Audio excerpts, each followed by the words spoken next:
broke away too early from the countdown, so... Uh-oh. I was just Vamp! I haven't gotten my notes together. That was almost disastrous because we realized it to the last one. Oh, the mic's not plugged in. And Details. yeah, like, had I gone ahead and just started recording, well, it would have been the microphone from the laptop. You might have heard some like syllable drops every now and then. Okay. Well, I'm Brad Jones. We have 3 movies on the show tonight, and this is Ryan Mitchell. And a new setup, as you can see. Like, I was talking about that the last few times, where I was like, I don't like this setup. Like, yeah, it's temporary, but I'm like, of course I picked the 3 blandest colored posters that I have to put in the background. No, but this is lovely. Look at this. It's a wonderful the collection of the movies. You know, we're movie people. Oh, yeah. That's great. That way, at the drop of a hat, if we want to just be like, oh, I don't know, like, if we want to talk about the Joan Collins classic Dynasty of Fear, it's right it's up there. Right here. It's perfectly in reaching distance. Fantastic. So, yeah. But get your Super Chat questions in, too, because like before, we'll be answering the Super Chat questions in between the reviews, and these chairs aren't as comfortable as the ones we had, but... we'll suffer for you. Exactly. But it just looks I don't know why mine had so many rusty nails on it, but I mean, you know, you're going to buy a new chair, at least, you know. I don't need to tell you, I did get the cheapest folding chairs over at Bed Bath & Beyond we went to earlier because we had a gift card. Nice. So we got 3 movies coming up on the show tonight. The newest movies this weekend. We have the one that both of us saw, which is the new animated film UglyDolls. We have 2 movies where I flew solo at, which is the rom-com Long Shot with Seth Rogen and Charlize Theron, also the stalker thriller with Dennis Quaid, The Intruder. So we got all 3 of those coming up, and shoot us a subscription as well. Subscribe to our channel. We are at youtube.com/Stone Gremlin Productions. Also, follow us on Twitter as well at The Cinema Snob. Follow us on Facebook, facebook.com/The Cinema Snob. Also, follow us on Instagram as well. We're there at The Cinema Snob. We also have our latest Cinema Snob episode, which is up, which is on the Amityville Horror that was put up last Monday. Put up one from the archives too a couple of days ago, an older one I did called Night of Horror, a Confederate zombie movie. Sweet. I got that in from the archives because the archived episode on I Spit on Your Grave didn't pass through. And follow us as well on patreon.com/The Cinema Snob, where you can subscribe to us on there. You get a lot of stuff, which is you can take part in polls like this that we're doing on the next Cinema Snob that finished the other day. We're working on some other stuff too. Like, I'm working on uploading my entire pre going back to YouTube Cinema Snobs, the stuff from the archives that I can't put up. Pretty much is everything from the archives before 2015. I'm working on getting that all put together in a file and uploaded for people on Patreon. Also, if you're on Patreon, you can see Snob episodes in advance. Again, you can take part in polls like this one. You can request movies for us to do on this particular review show. And the last Cinema Snob episode, as you can see, you had this poll for the next one. Godzilla was riding strong. I thought that I would have put money on Godzilla, as most people probably would, but it turns out there's one thing that can defeat Godzilla, and it's the Puppet Master, apparently. All right. The people have spoken. Let's face it, until September didn't have a chance at Godzilla. Why was it even in the running? It didn't even... It's the sacrificial. It's the sacrificial melodrama that goes in there. It builds up a lot of anticipation for when eventually the melodrama will get picked. What I think I'm gonna do is since we're going after since we're spotlighting a lot of like the big franchise movies on the Cinema Snob, is doing a lot more of those polls, and basically the next one will have something that replaces not Godzilla. See, I still think that one won. Replacing Puppet Master. Gotcha. Yeah. So it'd be the other three, and then something to replace Puppet Master. So eventually, stuff like Phantasm and all that will have a chance of winning. Yeah, because eventually I do want to do like Phantasm, Godzilla. Yeah. Part of me was sort of glad it wasn't Godzilla, because I've heard that. I don't know if this is still a case, because there are reviews for that movie on YouTube, and Cinemassacre has their Godzilla-thon on YouTube, but I've heard Toho is hard to work with in terms of YouTube, but I don't know if that's still the case. But there are reviews of that movie there on YouTube, so I don't know. Eventually, I'm sure it'll get picked, because it came close this time. So Monday on the Cinema Snob is going to be Puppet Master, so that'll be coming up Monday. Plus, it'll be on early access on Patreon. So contribute to us on Patreon at patreon.com/thecinemasnob. Let's go ahead and get to the first one we got tonight, which is the one that both of us saw, which is the new animated movie Ugly Dolls. And let's throw up a clip, and we'll be right back. Feeling we're not in Uglyville anymore. Look, guys. What's perfection? Hello. Must be a customary greeting here. No, it couldn't get better. And I did a little bit of tweaking right there on how it on how it looks here as well. I had to put a couple of things down there in the corner, because beforehand I had like just the title down there. Yeah. And it was perfectly obstructed by when you're scrolling on YouTube and the little counter is above it. Right. I remember seeing a lot of comments say perfect shape to do that. So last week when Gino and I were doing our reviews, I like moved it up a little bit on that little unknown film called Avengers Endgame. Oh yeah. We were mainly there for Bright Ones and Impossible Mission. We all were, right? Yeah. I moved it up a little bit, and even that didn't do very well. Even that was still like obstructed. It didn't matter when Laura and I reviewed I Spit on Your Grave, Deja Vu, because it was the only one we talked about on that episode. This one, I'm like, you know what? I'll put some of these freaking dolls in the corner. And do there you go. It was actually kind of cute when I was testing this out earlier before we got here. I made sure to get a picture of it. I could have just... I teased this episode with Lloyd, huge Ugly Dolls collector, had very much thoughts on this movie. Now, now I just feel like a schmuck. So Lloyd, he fell asleep during the movie. I'm the also ran that was here because Lloyd wasn't available. So I forgot that this show cuts into his nap. Exactly. We ran into each other at the theater, like right. Yeah. So I since we kind of changed the format of how we go to these movies, I decided that I was going to take my daughter, Caroline, and she's 5, and so she had been wanting to see this movie. So I was like, okay, good. I can 2 birds with 1 stone. I can go do my job, see the movie, and also take my daughter with me. So we met up in the lobby. I had just gotten out of it. I was between Ugly Dolls and Long Shot.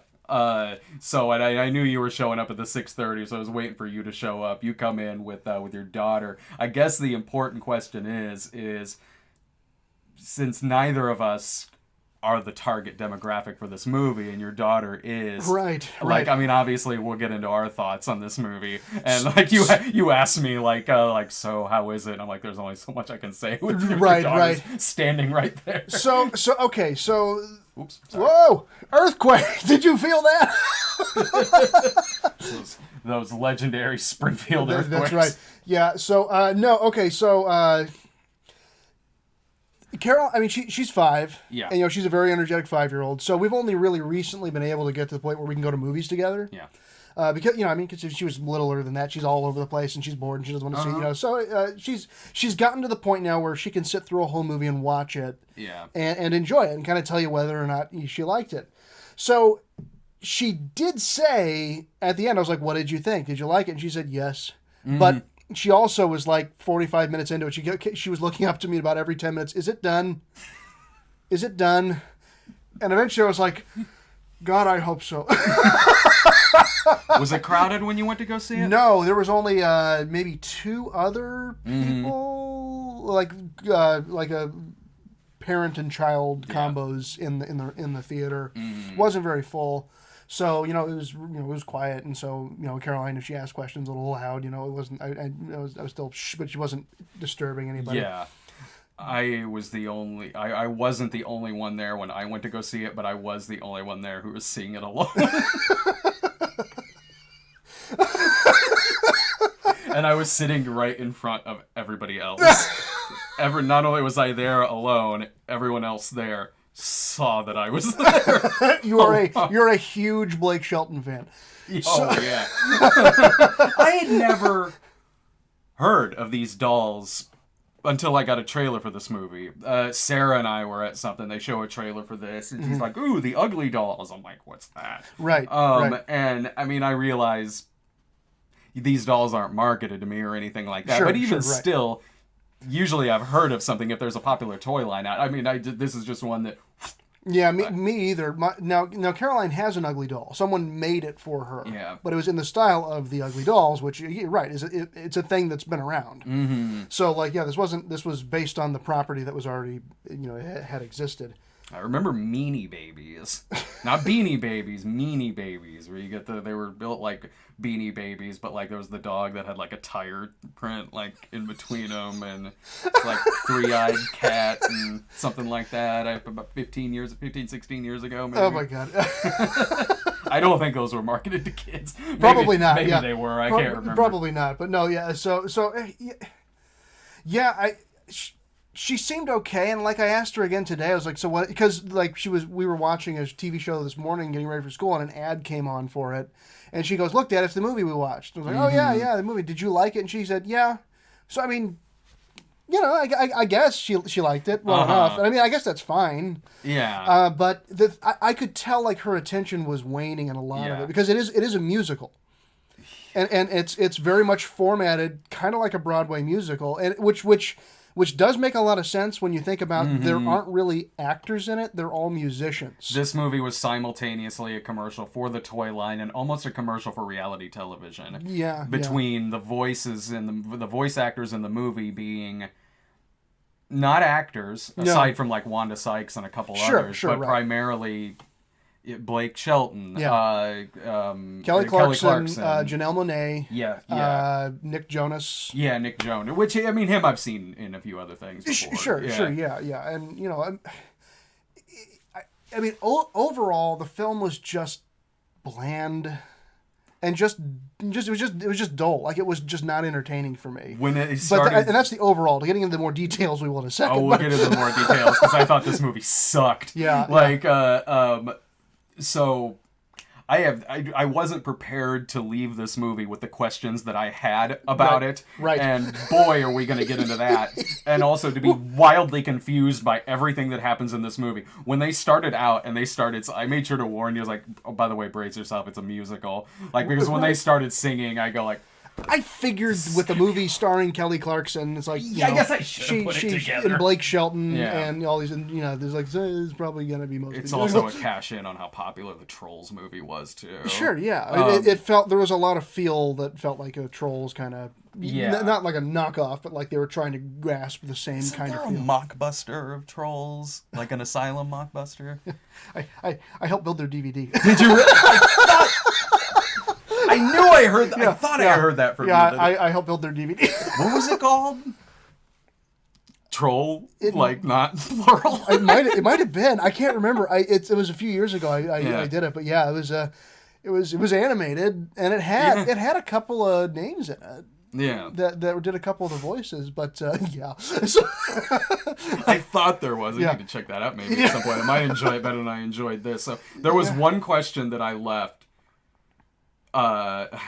from this movie, which is and it was one that I didn't really think I would have watching this, and I didn't want to tell you about it beforehand. I wanted you to discover it on your own. But when I left, I was just sitting there, I was watching the movie. In my head, I go, in this movie about a toy line, about Ugly Dolls, aimed for really little kids, I was thinking, what was with the Holocaust metaphors? Like, I'm not like, crazy, right? No, because it gets there. Dude. It totally gets there. The villain is this Hitler Youth, like... Yeah, blonde, blue-eyed, Aryan, all, perfection. Like, leads perfection land, and they for those who are imperfect with any kind of flaws and not what they've specifically been designed to be, they go into this movie knocking off the trash compactor scene from Toy Story 3. Right. Put that together as you will. So this movie takes place in a weird universe where the Ugly Dolls, they didn't pass the assembly line, so they all live in their own city. Right. They're all happy. They're all singing about how awesome this place is in this song that's a knockoff of Everything is Awesome. So they're all happy. They all have friends. They live in this society together and everything. But the main doll, Moxie? Yeah. Kelly Clarkson. She has the goal that a lot of them do, which is to eventually cross over into... They call it the big world, where they will be loved by a kid, because they know they know their toys, they know their dolls, and even though the leader of the town, who's voiced by Blake Shelton, who's Ox, who's the green bunny with the O and X eye, he says, no, there is no big world. This is it. This is everything there is, and it's perfect. And why not want something different? Well, she thinks, yes, it is great here, but I want to know what the big world is, and I want to be loved by a kid. So that's the goal that she has moving out to be her. In order to do that, they go through this the University of Perfectionism, in which everything looks the same. It's all very gray. No one's really an individual from each other. They wear the same clothing, have the same houses, are again led by this Hitler Youth kid named Lou. Random. And like, so I don't know why that just feels random. So like, he doesn't look like a Lou. The bus driver from League of Their Own, he looked like a Lou. So they have to cross through this to then go through this ceremony called the Gauntlet, in which now this movie is almost like it's taking place in this Logan's Run, Clonus horror, dystopian 70s sci-fi movie. Because it's not like we're preparing you to go out there in the world. No, it's preparing you for a death challenge. Yeah. That if you survive it, you can go out to the real world and be a doll. But they're kind of quasi, like, they don't really say what the alternative is if you don't go. Like, if you don't pass this. Like, they're like, oh, we want to pass it. It's like, oh, well, you got to pass the gauntlet. But like, they never say go through recycling, which is no, but they don't say that right away. Yeah, it's later that it's revealed that supposedly any imperfect doll has to go. It gets sent down a chute, which is recycling, which is this giant like conveyor belt oven trash compactor thing. And so like that's their fate. Yeah. If you don't pass perfection, you go through there and you get destroyed in recycling. Yeah. But yeah, the so the Holocaust metaphor that like holy shit they went there. Yeah. Was Lou, the Aryan, everything must be perfect as I say it or else you go. He eventually gets so mad at the Ugly Dolls for being so precocious and coming up, and he didn't know that they existed. Yeah, right. That's the first thing. He's like, "There's a whole town of them." Yeah, and then he says, "Oh no! Once I'm done with this, all the Ugly Dolls are going through recycling." Yeah, so I'm going to exterminate your entire race. Yeah, like it goes there. There are villains on the Cinema Snob Punches Nazis DVD, and those who look exactly like this character. Oh, totally, yeah. Exactly the blonde, blue-eyed, yeah. This makes sense when I see Grindelwald in that movie. Like, that's obviously the allegory they're going for right there. Sure, and it worked, and it was one of the few things that worked about that movie. But it's a more adult-themed film. Yeah. This is for kids. This is for toddlers. Right. For a 5-year-old. And I mean, obviously, Caroline has no... Other than like, oh, they're bad people and they want to hurt them. Sure, fine. But like, wow.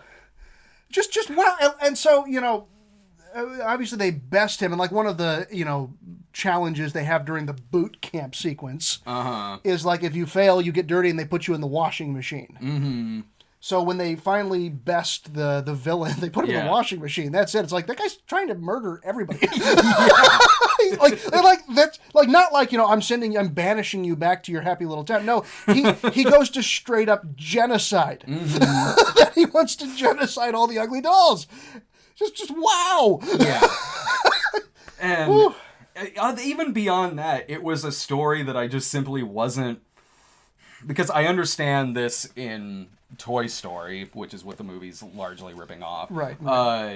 I understand this in Toy Story, how they're dependent on belonging to a child, Sure. The relationship Woody has with Andy and what it looks like they're doing a little bit in the next one, as well as the other sequels as well. Yeah, They yeah, have similar themes as well. In this, like, I don't get, like, why? Because you already live in this society where you have Right. friends. You didn't have to go to this Right. university of perfection to go run this Sure, gauntlet. sure. They're living in this town that they've created for themselves, where they and all have jobs and are they dependent have on each other, and they have jobs. position, and the whole first opening sequence song Yeah. is some take on everything is awesome in that, this is all we need. We have everything we need. And even the main character says, I'm so happy. I love everything here. Yeah. But I still want to go do this other thing. Yeah. And it is a weird motivation because, something that, I read all the time, I read all the time, when I was studying screenwriting and stuff, is that characters have to do something because it's their only option. Mm-hmm. Yeah. Because that has to be their motivation. It must be life or death. Mm-hmm. And, in Toy Story, being lost, that was death to a toy. Yeah. Getting stuffed in a box in the trash. Yeah. They're dead. They're gone. There's nothing they can do. Or very literally death by a kid that's going to blow them up. Yeah. So like there was real risk there for the characters in Toy Story. For this, the risk is there's no risk.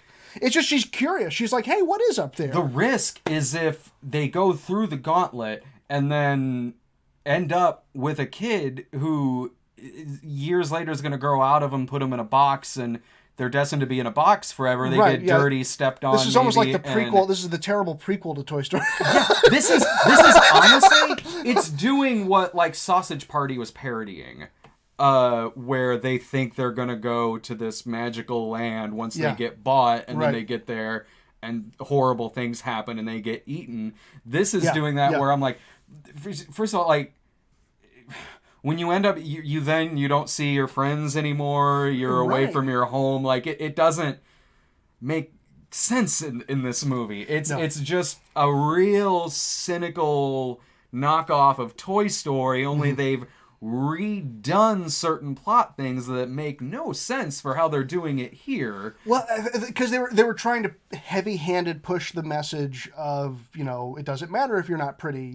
Everybody has value, and ugly is subjective. And yes, you're ugly and you don't meet these standards of perfection, but everybody's happy because you and fine, right? Yeah. Fine, right? Okay, so that's your message.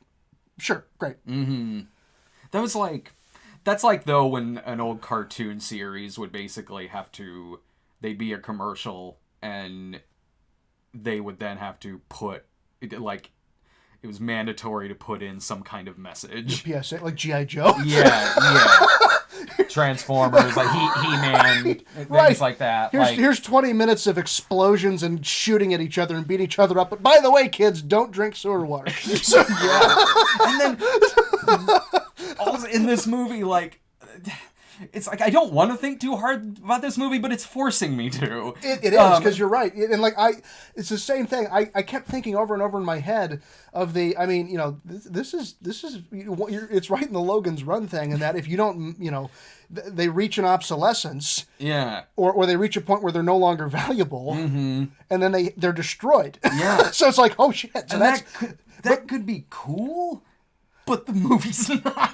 Right. The movie's not aware of these questions that I don't it's think making it me is. Yeah. ask. No, yeah, Because, yeah. like, it reaches a point where the dolls in the town, when they find out that they're the island of misfit toys, Right. and then everything is sad in their town, like, oh no, we're ugly, and I'm going, your town's name is Uglyville. Right, and they say what an ugly morning to each other when they're happy. So now when someone pretty called them ugly, now they're like, oh, I am ugly. Yeah. I thought the movie was.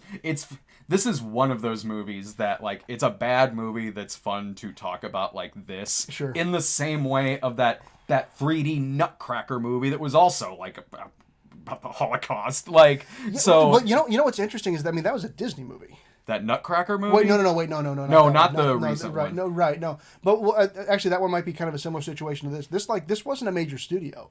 This was STX and Alibaba. Oh, yeah. You know, Alibaba, which is, I believe, Chinese, and it's doing just Yeah. massive amounts of money towards movies. Like tons and tons of movies are being funded by them. And then STX, were the ones who made this movie. So this doesn't have the background of like a DreamWorks or a Pixar or a Disney or a Blue Sky Studios, that have major studio backing. Yeah. And so the ambition here was obviously to make let's make a movie that is just starring musicians, and just see if we can do it. Loud and colorful. Right. Like, right. And that's fine. Like, I mean, yeah, I expect a movie like this to be very colorful. That's Sure, fine. But sure. when that really is kind of all, when that's really kind of just all it is. Right, where, right, and there's the depth, like the I mean, it's almost impossible to beat with Pixar when it comes to depth and like emotion in a movie.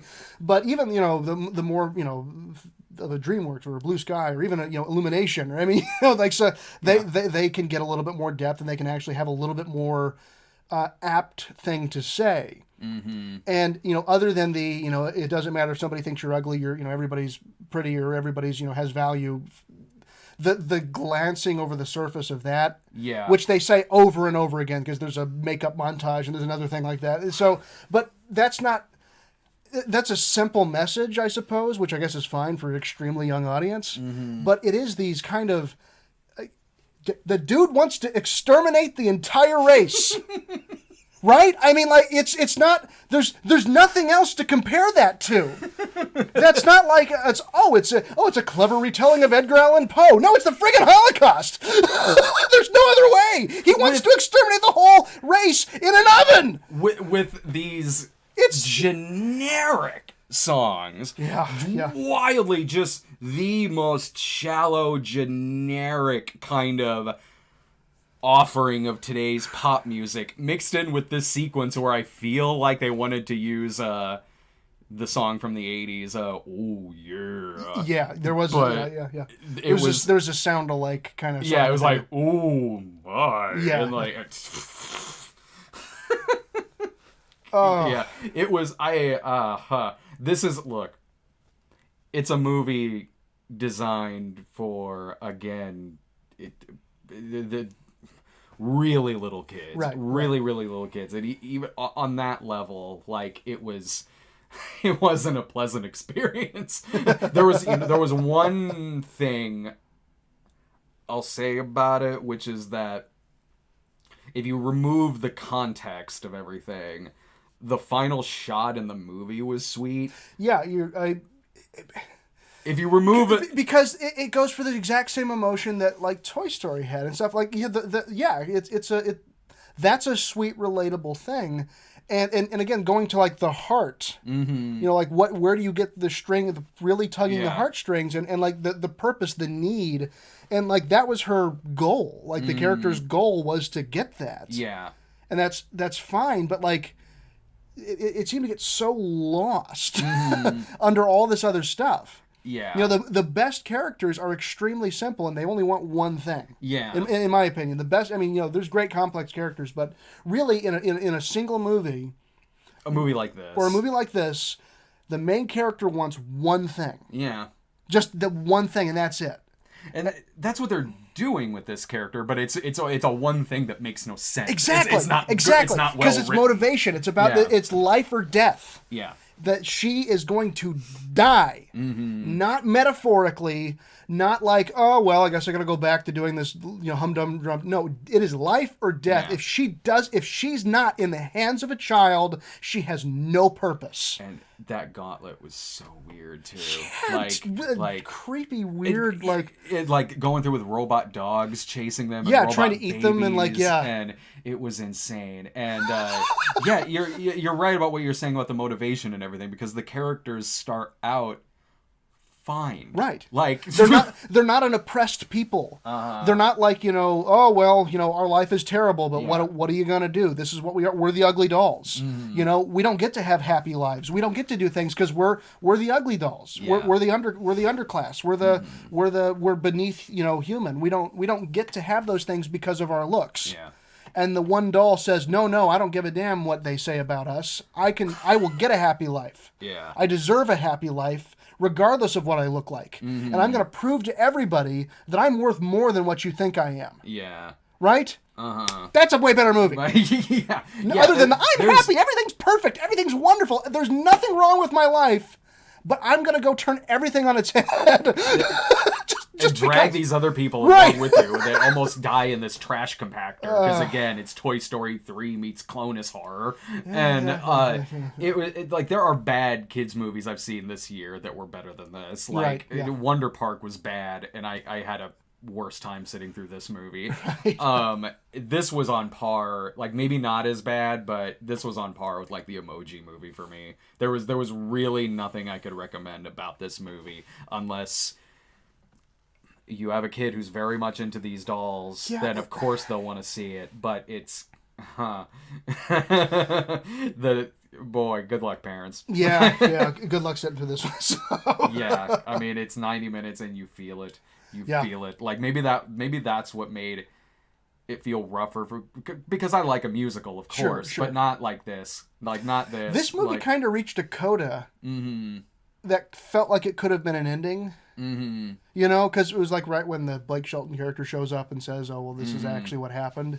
It felt like you could have pretty wrapped it up pretty quickly there. Yeah. But it goes on a lot past that. Yeah. In fact, I'm pretty sure that's when Caroline started saying, is it over? Is it over? Is it done? Oh, no. No. We have plenty more time. We're only 20 minutes in. We're only 20 minutes into this film. Laura really wanted to go see The Intruder with me. But she didn't because she's like, I do really want to see The Intruder, but I don't want to sit through those other two movies. I mean, well, long shot she probably would have been fine with, but I'm sure she was probably primarily thinking about Ugly Dolls. I don't want to see Ugly Dolls. Yeah. What would your final thought on this movie be? My final thought really is that, you got young kids and you really want to see something, it held her attention enough. The songs are all very pop candy. So if you're very much into that, I mean, that's Kelly Clarkson. So, I mean, sure. If you're very much into that. So, it's Kelly Clarkson, Janelle Monáe, Pitbull. I think we forgot to mention him Playing earlier. Playing a dog. Ice-T was in it. Was he the unicorn? He was the unicorn thing. Okay. which I did get a chuckle out of that. Because it was just, he said something like, hey, so it's morning. I don't know why I'm telling you this, though. I don't know you. And he just flies away. It's like, okay. Okay, that's a good point. Because the movie was trying to do jokes like that, where it's like, I can see where you think you're being clever with this joke, but the movie's not, like, it'll do things where that flat top doll comes in there, which was Emma Roberts, who goes like, I'm Wedgehead, and the mayor says like, oh, I love literal naming, and it's like, I see where in another movie that could have been clever, that could have been a good line. Here it wasn't landing, and they were doing a lot of jokes like that, where it's like, this is all really, it feels really cynical. Yeah, it does. So my final thoughts on this is I have to admit there was one thing that I really enjoyed about this film, is that a good friend of mine from film school days is the post supervisor on this movie. I thought you were going to say is the director. No. I was like, well, now I feel like an ass. Well, no, the director, he's done a lot of animation stuff. He did. I think he did Smurfs Lost Village. Yeah, he did Spirit. He might have even done Shrek 2. Oh, really? Yeah. Oh, So I mean, he's done a lot of animation. So the thing is, though, is that you're talking about the script, and you're also talking about this is a movie that has a hell of a lot of influence from China. Yeah. Which makes me believe, not that there's anything wrong with that, but makes me believe that they were probably tailoring this to be appetizing to more, to a very broad audience, including Europe and China. So like the blandening out of it Yeah. To try to make it, A made by committee movie. Exactly. So that's my. I've more or less seen the- that done more jarring, like Rock Dog. Yeah, And yeah. like that last Triple X movie, Mm-hmm. The Return of Xander Cage. Like I've seen that done more obvious than this, meaning like just like in Rock Dog, like all the I think it's like kind of taking place in China, I guess, or maybe somewhere around there. This I don't know if I would have really thought that about the movie necessarily, yeah. having seen it, but other than all the logos that were at the beginning of it, the production logos. But no, you're right. I mean, it is a very made by committee film, Right, yeah. and it not even a good one at that. Let's get to you guys' super chat questions before we go on to the next movie. Thank you so much for all of these donations. We got a few here. All right, yeah. Sweet. Thank you so much, Christopher Ayers, who says, thoughts on the Crawl trailer, the one with the killer gators in the house in Florida. Okay, I got this trailer last night in front of probably The Intruder. This seems like a trailer that would play in front of The Intruder. I didn't get it at UglyDolls, so That would have been worth the ticket price alone, That because would have this been- movie looks amazing. does it? Yeah. It's a movie that's in Florida during a hurricane. It looks like it's like the hurricane heist meets Lake Placid. Because there is gunplay in it in the trailer, so I don't know if there is a heist going on in the movie, but it's during a hurricane, and they're all trying to get away from all these giant alligators. I'm like, sold so hard. Alexander Aja is the director of it, behind Hot Tension and the Hills Have Eyes remake. I'm like, Beautiful. I'm so down for this. I Beautiful. got that trailer last night. Tommy Williams, Ugly Dolls is the most generic kids movie ever. I don't know about ever, but I totally generic. get what you mean. Yeah, it's totally generic. It's just like here's a movie for 90 minutes. The villain, Tommy also says the villain Lou is Hugh Hefner crossed with Hitler. Yeah, kind of. Yeah, because I mean, he's the charming playboy that all the women want. Yeah. But I think I can't imagine Hugh Hitler trying to exterminate a race. So yeah, that's yeah. It's like, dude, you got to change your name. It's like, okay, I'm Jack Hitler now. That's not what I meant, man. Oh, the movie. Same one from Tommy. That movie. Trollland. Trollland. That was down there, but we missed this one. The movie Home had similar themes. I didn't see. Oh, you saw. I saw that. Home. Yeah, and it was the fun side of forced relocation. So. Yeah, because the aliens want the Earth, and instead of exterminating the humans, they force relocate them all to Australia. Yeah. And yay. That was one that I didn't even realize it was gonna be a movie until it came out, because there was like a short in front of a home, what felt like just a short in front of a bunch of kids movies, but turns out it was just this basically 4-minute prologue to that movie. And I'm like, wait, that's a real movie? I just thought it was some short that was playing beforehand. Trollland is Trollland. the knockoff. Yeah, that's the one. I didn't really work on the movie. I helped them build their DVD, but I helped.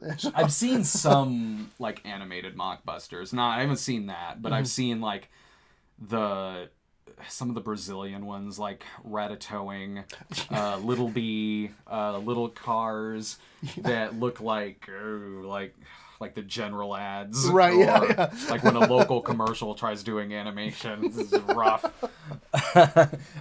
Silhouette Animator, nice VHS collection. Loving the Toxic Avenger big. Oh yeah, I got. Not only is it the Toxic Avenger big box here, but green tape as well. I used to really like it when movies would when they first put Hunt for Red October on VHS and it had a red tape. Oh yeah.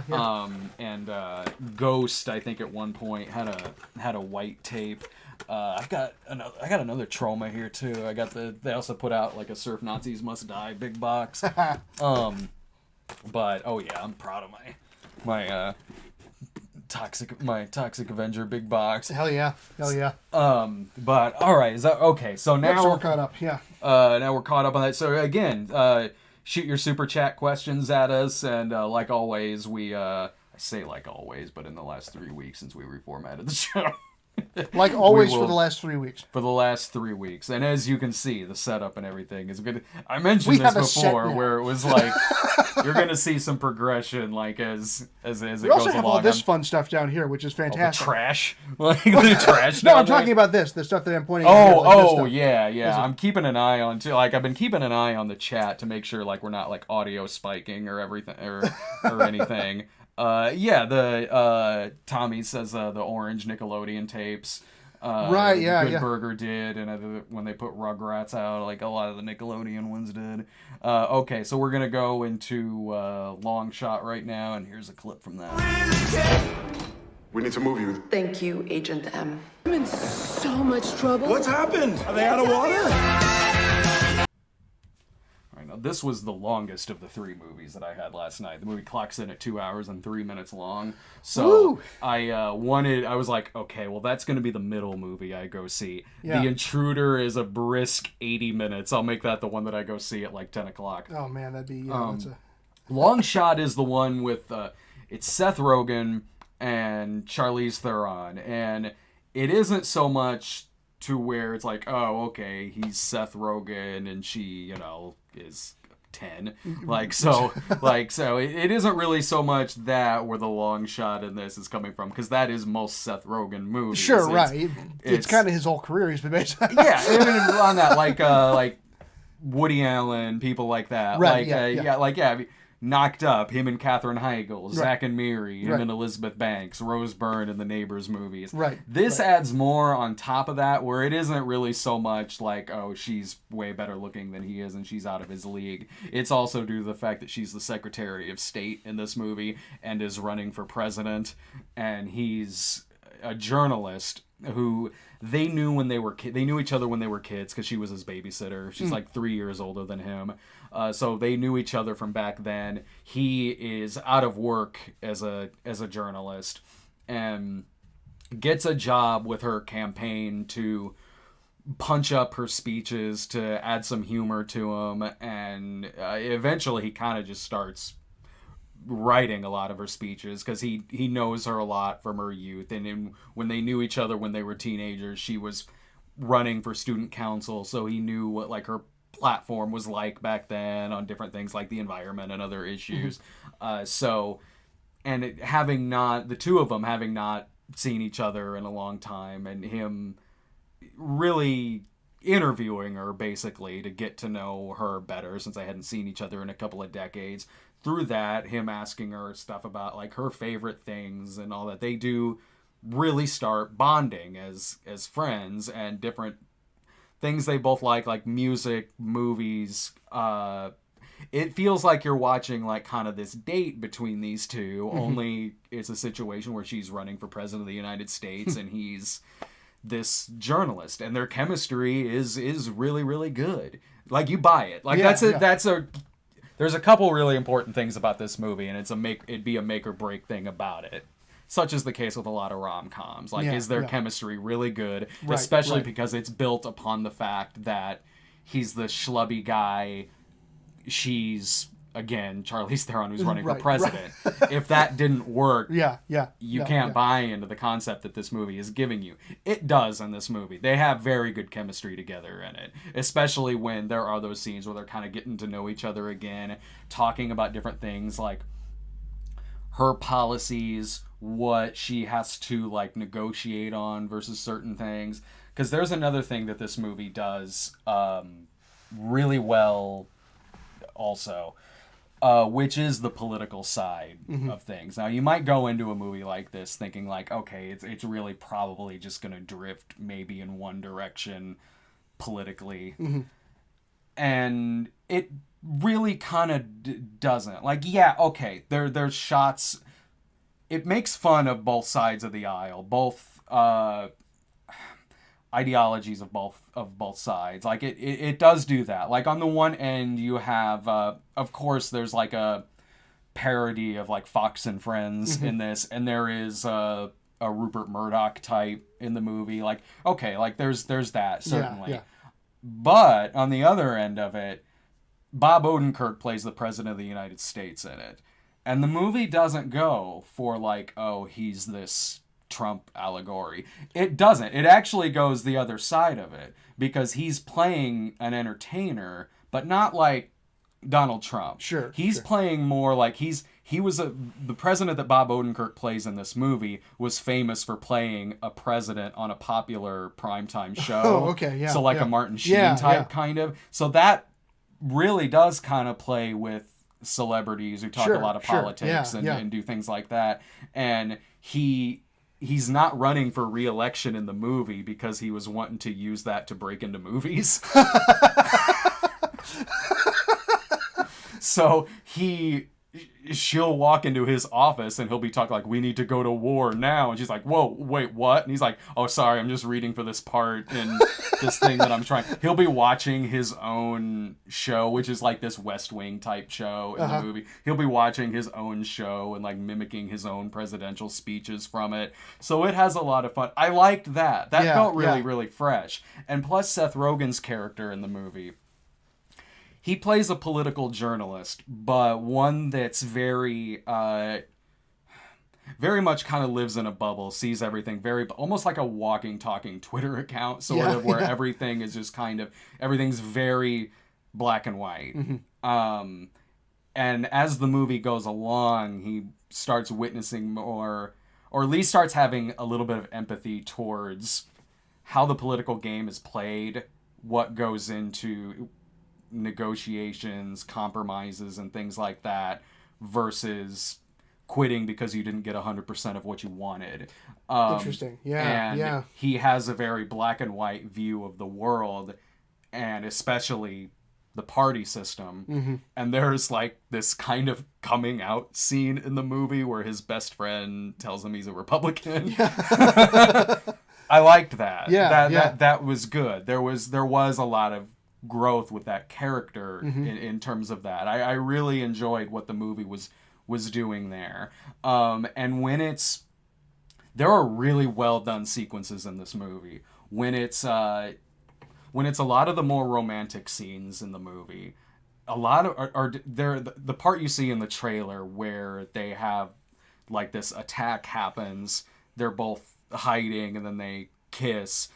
That is beautifully edited, like how it plays in the movie. Yeah. It's not entirely, there's some laughs in that scene, but it's not entirely played that way because I'm on Fire by Bruce Springsteen starts playing. It's just my favorite Springsteen song, so that really helped that. Like it was a really good romantic movie moment. Yeah. Like you've definitely felt romance between these two characters. There's parts where they're having like a dance and it's playing Roxette, where there's this black tie event going on and they both go in the back room together and kind of just have a dance with themselves. Yeah.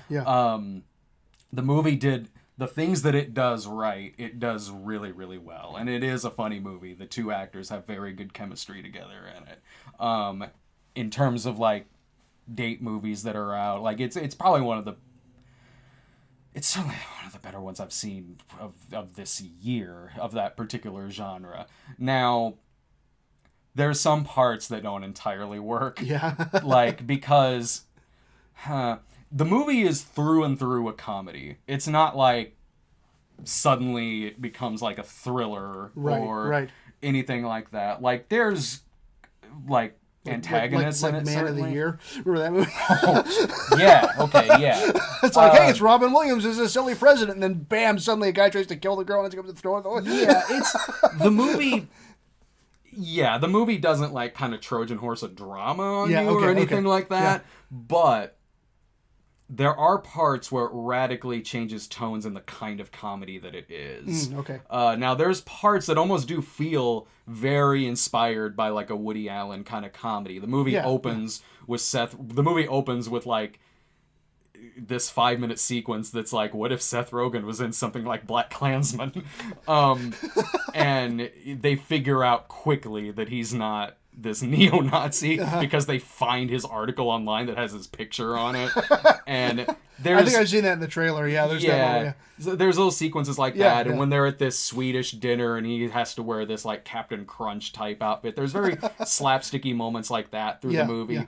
But there's parts where it's like, okay, I know that this is an R-rated comedy, like, and that it's a Seth Rogen film. There's a handful of parts where the type of comedy that it's doing is starting to clash with each other. Like, there are moments where it feels like it's trying to be really, really human, and then we'll instantly switch to like a gross out moment. Now that doesn't consistently happen in the movie, but when it does, it's a little jarring. Sure, There'll be this romantic moment between these characters, and Charlize Theron will say, like, now bend me over and slap my ass and choke me.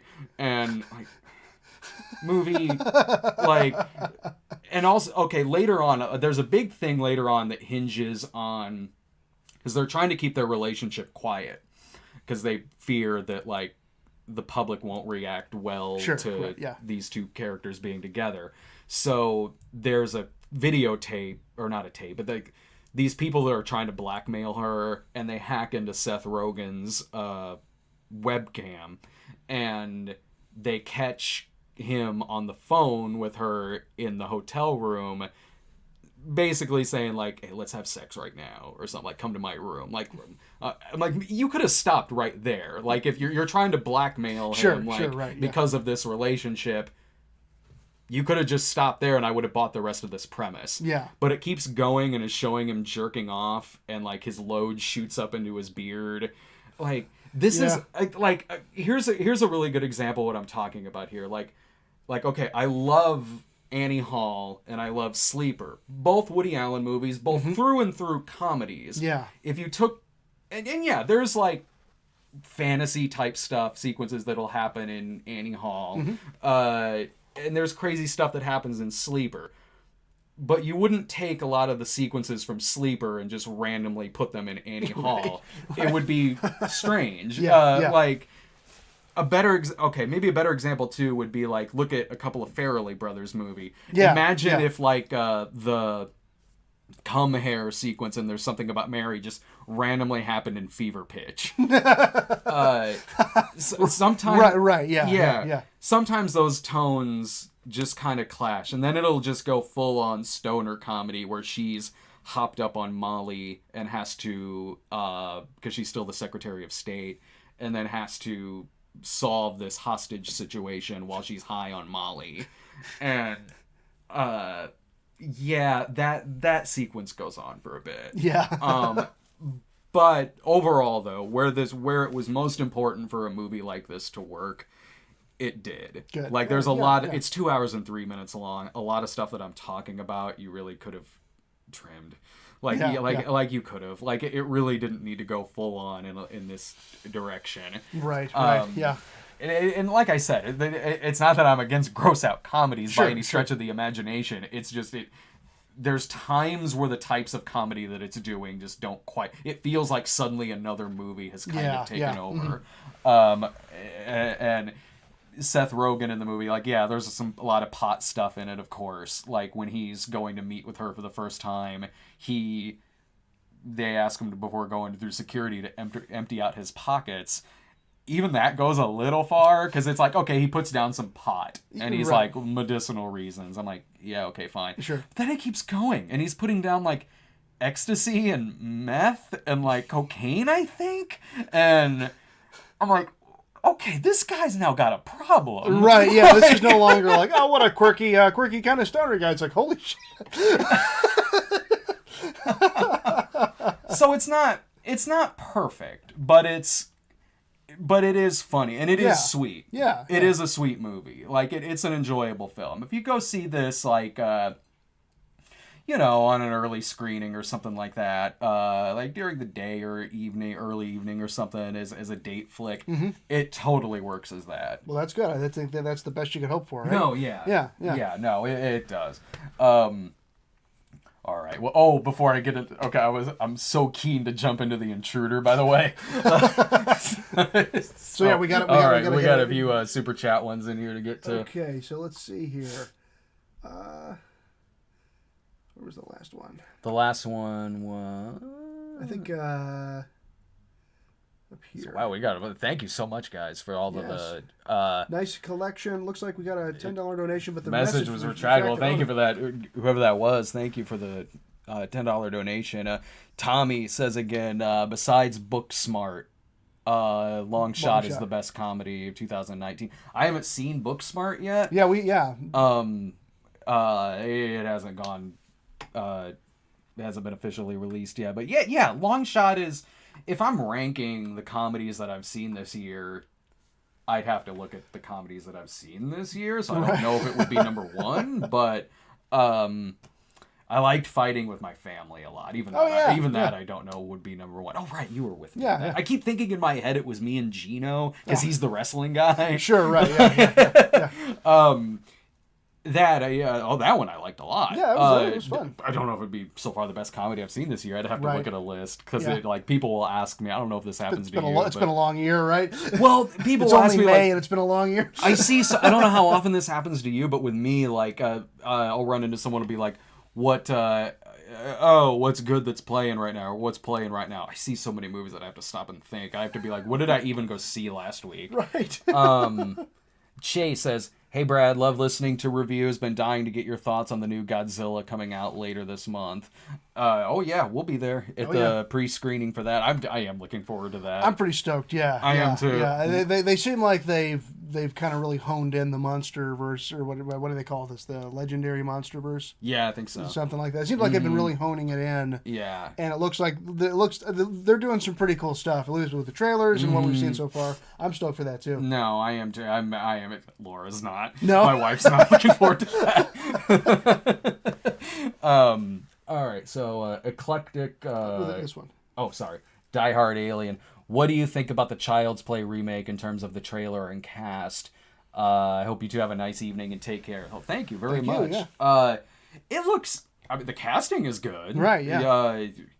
Mark Hamill is a great choice for the voice. Right, yeah. I like the casting of Aubrey Plaza as the mom. The movie, I don't know how the movie will be, but I'll say this about it. I mean, at least they're doing something different with it. Totally, And that's, whether or not that different thing they're doing with it, whether that plays well in the actual movie, I don't know. But Right. in the movie, he's now like kind of this AI, like high-tech toy thing that can get into you can hook up to your iPad and do other things that it can control your house. And it's I don't know how that's going to play in the movie, but at least that's different. Sure, that's an update sort of thing. Yeah, it's not simply just doing the story from the other one again, so I'll give it a chance.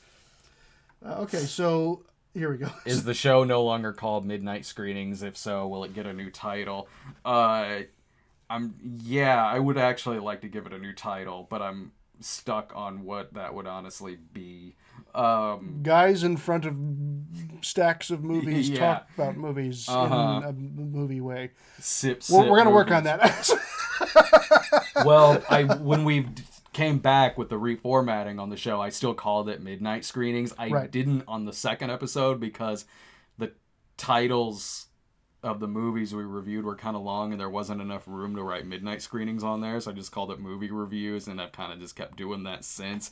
And You should probably brand it something snob related, so that way we know people know that it's part of the Snobverse. The Snobverse, yeah. Plus I've been wanting to, because that Midnight Screenings was even a dated title that we had, because it made sense when we first had it, because we were actually watching the movies at midnight, and now since doing it live, it was always weird to me that, like, okay, here is our set time, we're doing this at 7:00, but the show's called Midnight Screenings. Like, that might cause a little bit of confusion. So I'd like to call it something else. Again, like I said, we should do a poll or something. We should let people give their give us your thoughts. Give us your thoughts on that, because I'd be totally down. Yeah. Andrew Polino, hey guys, in light of the horror over the Sonic trailer, what video games might you want to see as movies? How could they be done well? Well, I heard they're redesigning Sonic. Yeah, the director came out and said, "I hear your criticism. We're gonna make changes." And all I can think of is that you've got about 500-600 VFX artists who are almost done. Yeah. Who are now going to have to come back and fix the whole damn movie because it was that guy and the producers that approved this look. Mm-hmm. Do you think what I think, which is like a situation where they tried telling them this is not that good of a design? You know what? I guarantee, just because I've met so many really awesome VFX artists, that they're sitting there going, "This sucks. They're going to hate it." And the producers and the directors, they go, no, this is what we got to do. It's We going gotta to do play it." great. Well, and the thing is when I've seen people like try to redesign Sonic with like his eyes from the video game. Yeah. And when you think about his eyes from the video game, it's kind of one eyeball. When you Yeah, think, right? it is. Like the Smurfs. So what they obviously thought they were doing was like, no, this needs to be a real creature that could exist in the real world. With kind of a human body. With kind of a human body. Like, obviously, there was somebody pushing super hard to be like, no. I know he's a weird creature, but he's got to be a real breathing thing. Yeah. You know, he can't look like the video game because that's weird concept art. He's got to be, this really needs to be a real creature that has an actual anatomy that could exist in the real world. And that's just like, you're an idiot. You didn't need to do that. Or even if you did, you could have done it better. Yeah. Right? I mean, it like, looked weird. It was just a weird looking creature. Yeah, it did look weird. The movie itself, like, it has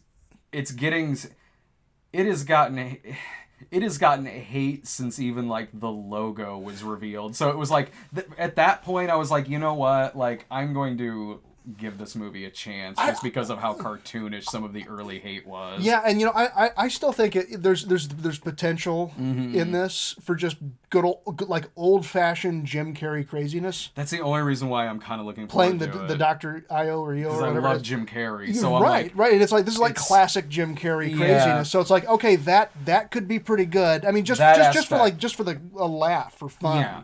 You know, I mean, not seeing this as, you know, it needs to be Game of Thrones level epic. You know what? No, it's like, no, it's Sonic the Hedgehog. It's probably gonna be bad, right? But as long as it's crazy Jim Carrey with the big mustache and the goggles and stuff like that, okay, sure. That part I'm looking forward to. The Jim Carrey comedy aspect of it, right, I am. Yeah.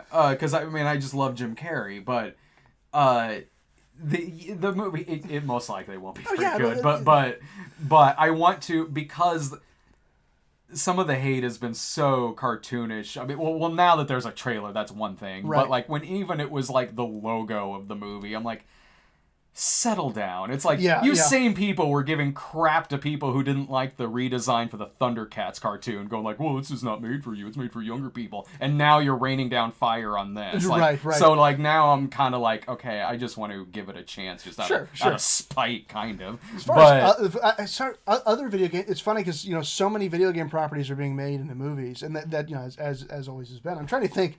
I've only been really playing a handful of video games over the past few years, and so like the biggest one that I play that I really like is the Fallout series, and they've been putting Fallout like on the table and off the table as trying to develop into a movie for a long time, and honestly, that's one of those properties that it's such a interesting experience of a game because while it is extremely dark and extremely bleak, there's a lot of very fun and funny elements to it. You know, so like your experience of playing that game can be polar opposites of how other people play it. Yeah. You know, so there'd never be a way to accurately grasp a wide enough audience for a movie like that. You know, because there's kind of almost funny, almost silly things that happen in Fallout, and then there's heartbreaking, you know, incredibly dramatic and bleak, you know, horrible, terrible things that happen in this series.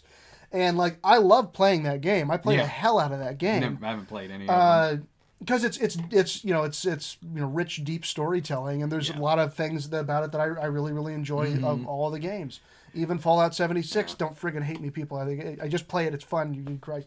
You want to talk about people getting super pissed? Yeah. Start talking. You want to start talking about how much you love The Last Jedi and playing Fallout 76. The internet will just. No, I haven't. Yeah, that I haven't really seen much of gameplay on that either. I should sit down and play some of those, but I mean, one that I'd love a movie version of Vice Project Doom if Troma does it. Yeah. See, that's the thing, is that I haven't gotten into a lot of other properties that are like ripe for some type of storytelling for Yeah. a movie. So yeah. So anyway, thanks for the donation. Yeah. So, okay, so looks Have like I seen? Oh, thank you, Danielle Wagner, for the donation.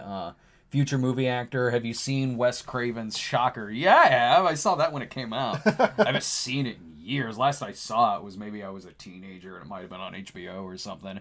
How would you feel about a remake directed by Peter Berg? That's interesting because he's in the original. Yeah. He's he's not the killer, but he's kind of the main guy in it. And Peter Berg's a really good director. right. So Yeah. I would be down. Yeah. If Peter Berg doing Shocker, like That'd be cool. I would Yeah, totally watch yeah. that. future movie actor again? I meant you torture Laura in general, not just with film choices. Also, please don't change the title. Keep it. All right, so you know some love for the old title. That's great. So thank you. Yeah, I torture Laura with the movies, with the stuff I gotta binge watch. She knew what she was getting into. Brad and Ryan keep AMC theater people employed. We're helping. And since we've been going to the better theater, we keep the bartenders employed. Hey, too. hell yeah. Or maybe that's just me. I didn't go with my daughter yesterday, but you know. Oh yeah, that's when you This sneak is how in a flask. this is how Daddy gets through the movie. That's what Irving used to do when it was primarily Irving and Jake going to the kids movies. Irving God, would, yeah. like sneak in a flask. Awesome. Amazing. All right, Okay, so all right, now we're let's caught get to the third and final movie we have tonight, The Intruder. Lights out!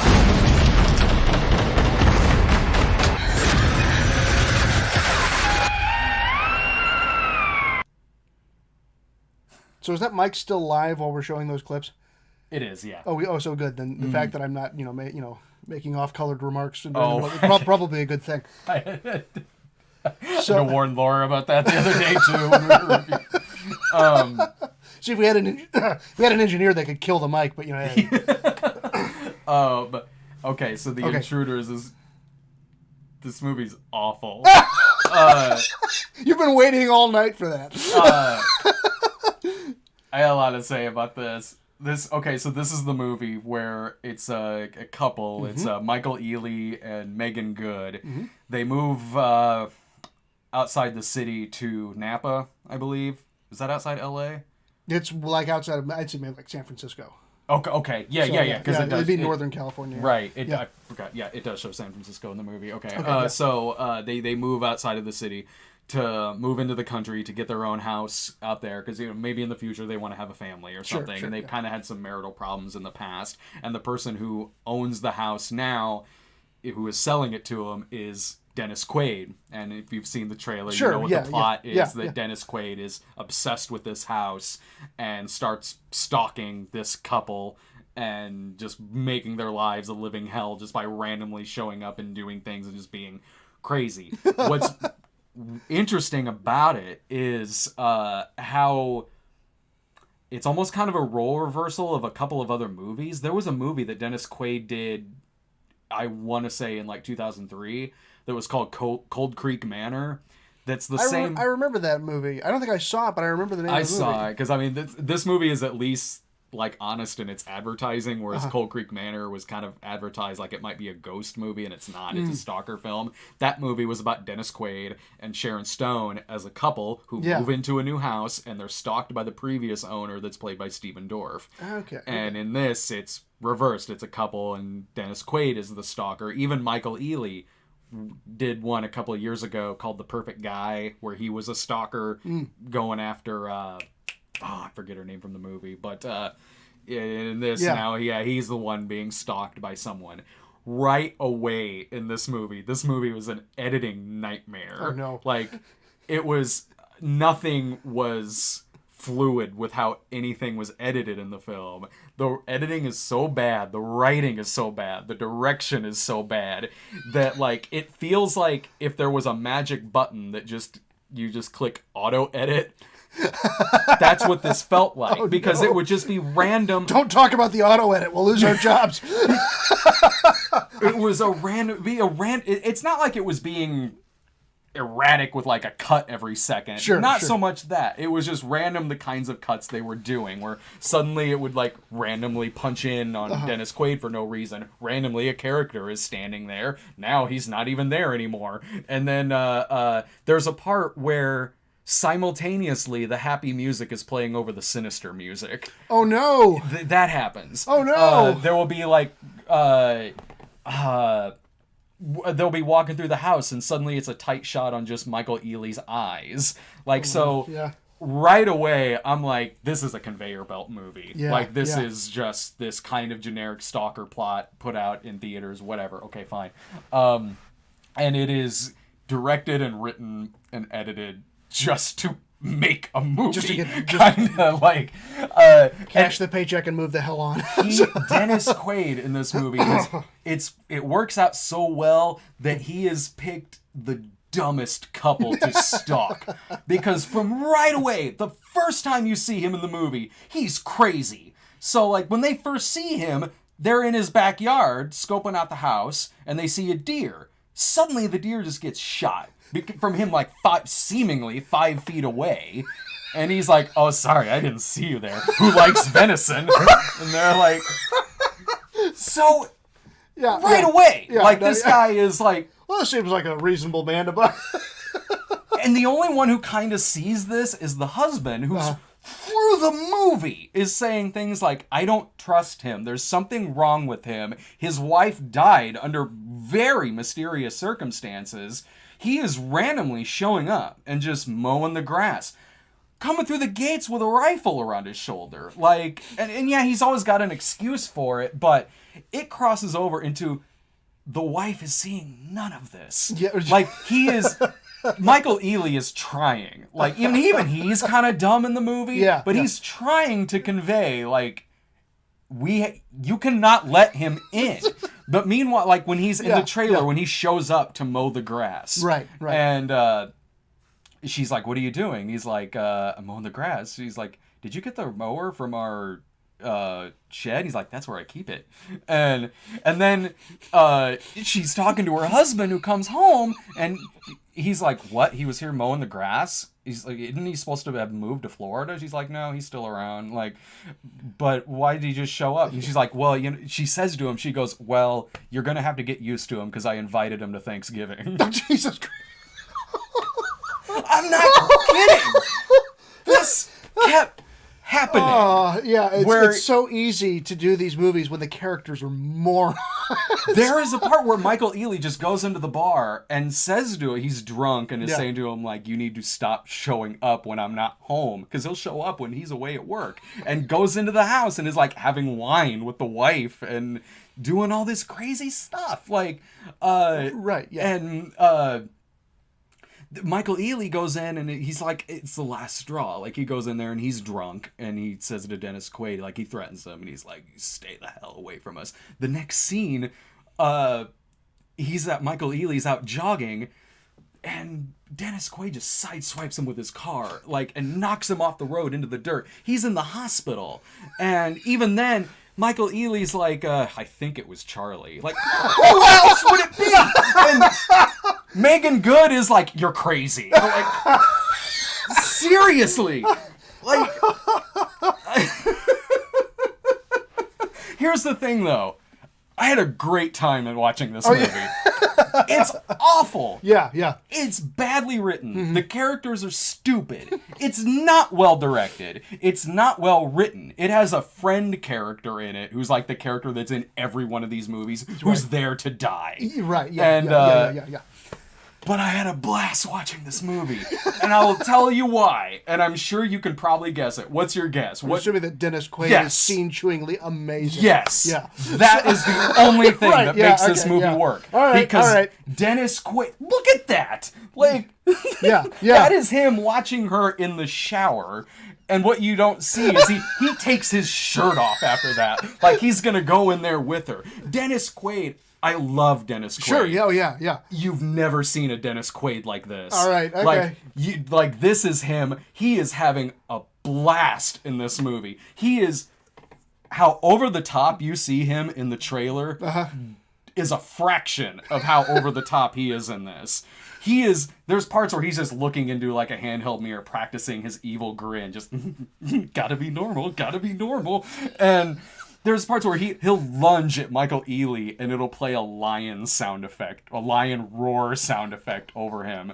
Like, he's just going after him with a shotgun at the end. He's doing at Thanksgiving dinner. Like, the friend starts criticizing the house, and then in this fantasy sequence, you see Dennis Quaid just hit the guy in the head with a champagne bottle and just flip the table over. And then it cuts back to him just sitting there because it was in his head. And he's just like, like, it's crazy what he does in this movie. Like, his delivery, what he's doing with his eyes, with his smile. This performance he's doing in this film is like an art form. That's amazing. This is like... It's amazing. It's amazing. Yeah, despite all the flaws you've just said, I still want to see it. You got to see this because I was not regretting watching it. And it's only 80 minutes. It's 80 minutes of Dennis Quaid chewing scenery like you've never seen him do before. In like this... It's amazing. In like a Nick Cage, like when Travolta goes full crazy in some of his movies. It's... I wish I could think of some more examples of what he's doing in this, but like he's just the fact that he's that over the top, and no one else sees it. In the like okay, when the friend comes over and he's like spying on them, and Dennis Quaid goes out there with an axe. And then is walking the guy back to his car, and is like, well, I know how this is going to end. And Dennis Quaid's like, so you're a smoker, aren't you? And the guy's like, oh yeah, I just don't need one now. And he's like, you're gonna want to have that last one. Damn, dude. Oh my god. There's parts amazing. Where the soundtrack of this movie is awful. Like, there are parts where it's practically playing this piano dun dun dun in some scenes, and like it blasts it whenever like there's like a stinger where they'll be in the yard, and this is another part you see in the trailer where Michael Ealy will be running out there because he hears a noise, and a headlight will go through, and you just see Dennis Quaid standing in the background watching them. There's so much of that in this movie where a character will be doing something, fixing dinner, and it'll just cut to Dennis Quaid mugging like crazy at the camera. Like, I love this kind of trash stalker movie. God, it's amazing. Like things like When the Bow Breaks, or The Perfect Guy, or Unforgettable, the Katherine Heigl one. I do have a good time at a lot of these trash movies like this. Right. This is good trash. Like, it is, because of Dennis Quaid. Amazing. Amazing. Like, to compare it again to Cold Creek Manor, Cold Creek Manor was a far better directed movie than this. I want to... It was either Mick Garris or Mark Forster directed that. I can't remember which, but it was a much better directed movie than this, and a more ambitious movie than this. But I seem to recall that movie being a little over 2 hours. I might be wrong. What I remember the most about Cold Creek Manor is that it was primarily not that interesting of a movie. Yeah. It was, I think, kind of trying to be a little ambitious, at least with maybe some of its cinematography, but it wasn't that good. Stephen Dorff was fun, but overall it wasn't that good. Cold Creek Manor is a better made movie than this. Yeah. Any day of the week I'll watch this movie over Cold Creek Manor. Amazing. And I think the movie is trying to go for a political metaphor. Okay, something racial or something perhaps, or because like I've seen other people talk about this too, where this young black couple moves into the house, into this guy who he collects a lot of guns and everything, has them in the house, and then he wants to take his land back, and there's a lot of scenes in the movie where he's wearing a red hat. Oh, yeah. Okay. Right. Like, yeah.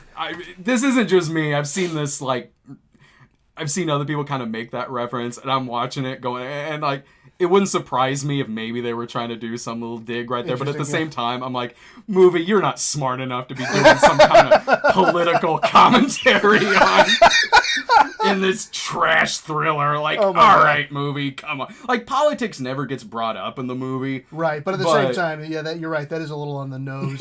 Yeah, a little on the come nose. on, man. So do I recommend this? Hell yeah. It's awful. But god damn, I had a good time watching this damn thing. Amazing. What more could you hope for? So, all right. So here we got a few more super chats to hit. So starting right here. Future movie actor. Could I change my Patreon choice if I wanted to, and how would I? Yeah. You mean on the poll?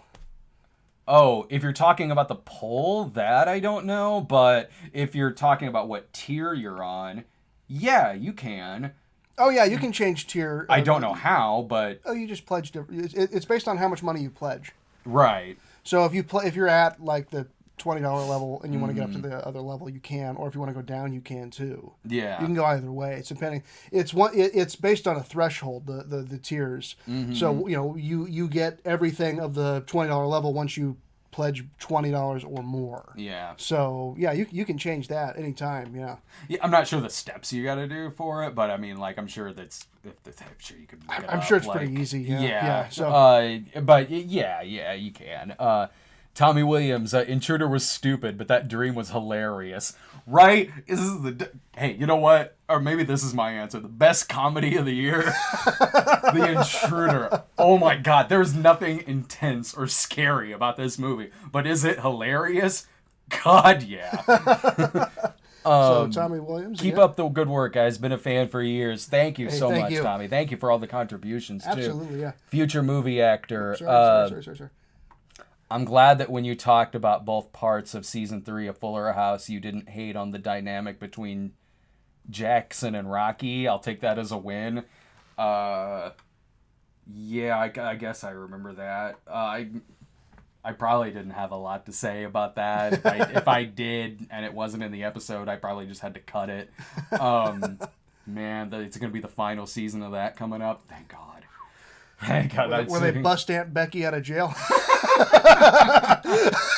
I know exactly what they're going to do with that, too, having seen the show. I know what they're going to do. They're going to say something like, well, Aunt Becky's just away on a special trip for a while. Look at camera. Right, mug at camera. Yeah.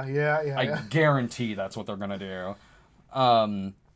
Daniel, liking the new format and the backdrop. Keep up the great work. This has already made all the difference in the right, world. exactly. So then there's this one. Better or worse editing than The Snowman? You know, at least The Snowman has an excuse.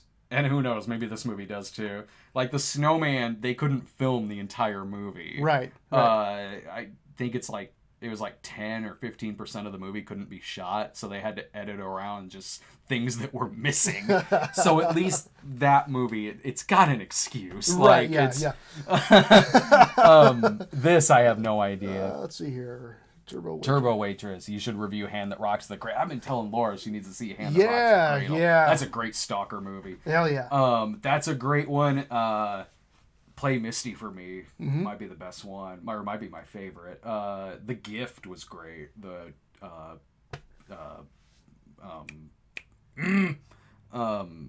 one Jason Bateman. The Jason Bateman Joel Edgerton one. Fatal Attraction, of course. Hand That Rocks the Cradle's awesome. Okay, so future movie actor responded. He meant his film request choice. Oh. Yeah, I think so. Yeah, just shoot us a private message on there. Eric Banks, thoughts on the Dennis Quaid movie, The Big Easy? Oh, that's a really good movie. Yeah. Him and Ellen Barkin. The Big Easy's that's a damn good 80s noir mystery movie. That's totally worth checking out. That's one of his best. I love Dennis Quaid. Yeah, that's one of his best ones. Future movie actor Rocky replaced Lola as Jax. I remember Rocky. She was the one he met in detention or something. Okay. I hate that I know shit about that show. Just think about it. Someday you'll be 99 years old. Yeah. You'll have lost most of your memory, but that's going to be there. Yeah. You won't remember your grandchildren's face, but you'll remember all of Fuller House.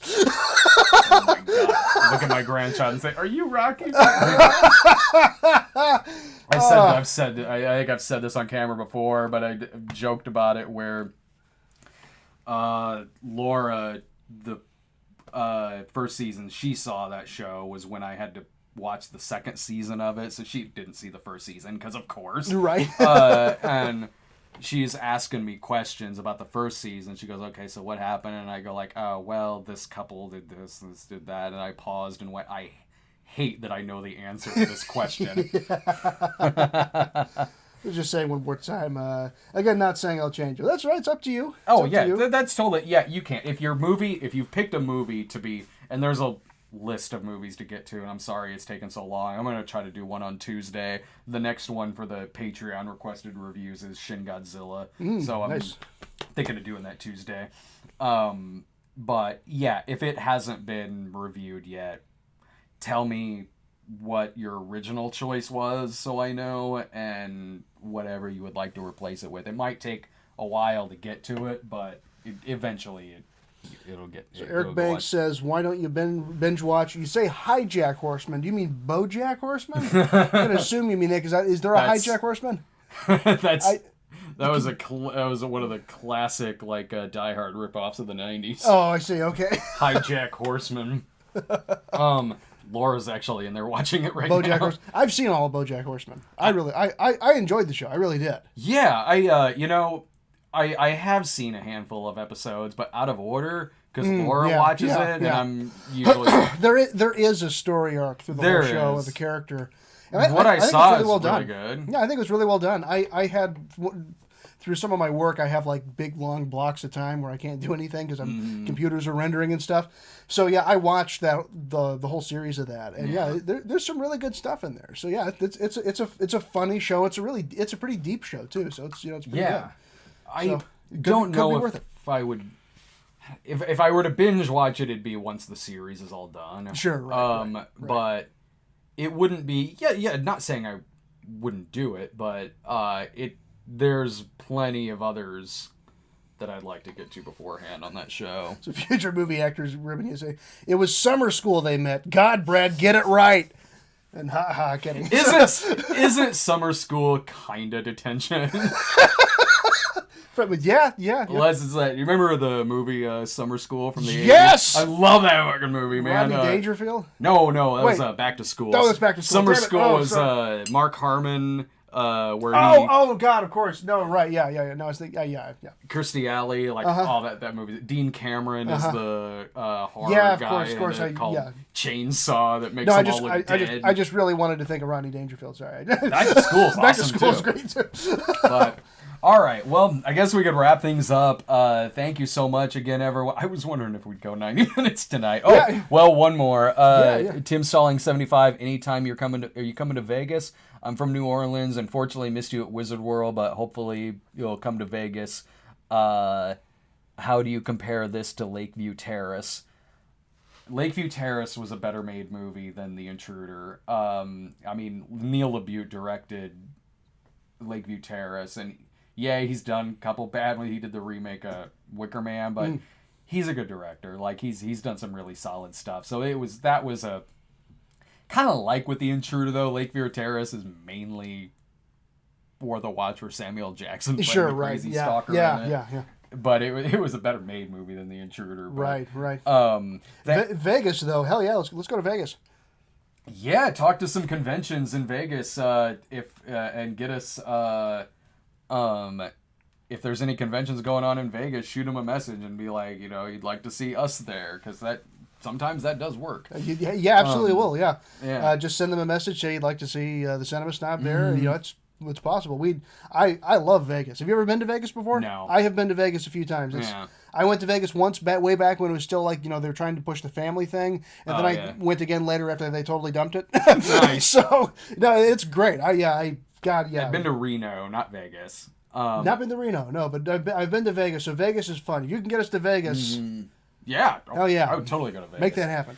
Thank you so much, everyone, for watching. There's Laura and I tomorrow are going to review that Ted Bundy movie, the okay. extremely wicked, shockingly evil and vile, I think is what it's called, the one where Zac Efron plays Ted Bundy. Nice. She and I are reviewing that tomorrow night. I'd like to do a Patreon requested one on Tuesday, but the big movies next week is we'll have Palms next week, Detective Pikachu, Tolkien. There's a fourth one, but I can't remember what it is. So we'll have 4 for you next week and a couple in between. But just to get the final end card in here before we take off, I have to find it first because I had to scroll through so many Lloyd pictures of me sitting here with Lloyd. Subscribe to us at youtube.com/Stone Gremlin Productions. Follow us on Twitter at The Cinema Snob. Facebook.com/The Cinema Snob. Also Instagram at The Cinema Snob. And subscribe to our Patreon page as well. Patreon.com/The Cinema Snob. And we will see you guys next week. Thank you so much, everyone in the chat, for watching. Thanks for showing up and watching us all weekend. Or all weekend. Whoa, we had a lot of movies to review. We reviewed all 22 Marvel films together. Oh, God. Dave would be like, you didn't invite me. Thank you so much, everyone, for watching. Have a great night. Again, shoot us a subscription, and we'll see you next weekend.